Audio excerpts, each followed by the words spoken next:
জানো তো, আজকের আবার ভোরে ঘুম ভেঙে গেছিল। কারণ কোথায় বিড়ালের মারামারির শব্দ শুনতে পেয়ে বাবা ছুটে যাচ্ছে।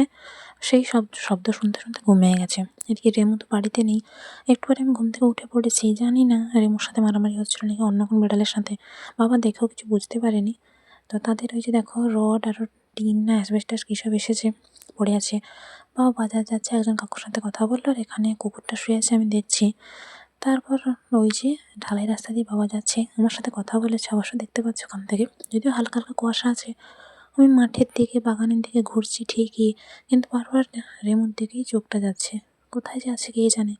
তো তাদের সেখানে দেখো পাশের বাগানটায়, ঠাকুমাদের বাগানে যে কাকুরা চাষ করছে, বেশ ভালোই ফলন হয়েছে কিন্তু। তারপর আমি একটুক্ষণ আমাদের বাগানের গাছগুলো দেখে বাড়িতে চলে এসেছি। মা এখানে আনাজ কাটছে, শাক কাটছে। আমি আজকের এই বিস্কুটটা খেলাম, সেই বিস্কুটটা আর খাইনি। যেহেতু রেমু নেই, মা বাবা খালি সান্ত্বনা দিচ্ছে, বোঝাচ্ছে হয়তো মারামারি করে হয়তো মারা গেছে। আজকের ভোরের যে কাণ্ডটা হয়তো অন্য কোনো বিড়াল। যাই হোক, খাওয়া দাওয়া করছে ঠিকই, কিন্তু মনটা বেশ খারাপ জানো তো। বিশেষ করে বিস্কিট খাওয়ার সময় ওর কথা খুব মনে পড়ছিল।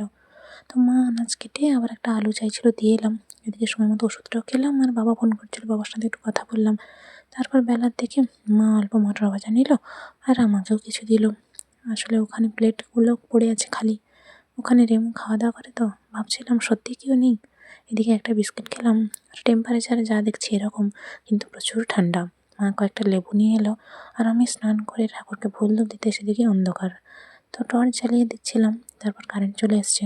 ঠাকুরের কাছে প্রার্থনা করছিলাম, ঠাকুর দেরিতে হলেও যেন রেমু ফিরে আসে। রেমু নেই, মারা গেছে, এই কষ্টটা নিতে পারছি না আমি। এদিকে মা বাগান থেকে বেগুনটা নিয়ে এলো। পোকা লেগে গেছে সেই জন্য, কিন্তু বেগুনের জাতটা ভালো। খাওয়া দাওয়া শেষ করে মা এই যে পুঁই বিচড়ে নিয়ে এসছে, ফ্রিজে রেখেছে, ওগুলো দেখছিলাম। বাবা দাড়ি কাটবে, আর আমি বাবার ফুল দেওয়াটা দেখছি।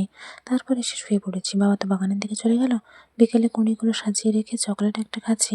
প্রতিটা মুহূর্তে রেমুকে মনে পড়ছে জানো তো। সন্ধ্যাবেলায় যে যখন মুড়ি বাদাম ভাজার চা খেলাম, তখনও মনে পড়ছিল। আর জানো তো, বাবা আজকের মোজা পরে বাজারে গেছে, যা ঠান্ডা। তারপর মা আমার পায়ের ওপর শুয়ে বলছে, ওষুধটা দিয়ে দিবি তো চোখে। আমি তো যখন ড্রপটা দিয়ে দিলাম, মা ঘুমিয়ে গেছে। পা ব্যথা করছিল। তো আধা ঘন্টা পর বললাম একটু নিচে নেমে শুতে। মা নিচে শুয়েছে, আর আমি ঝটপট ওষুধটা খেয়ে নিলাম।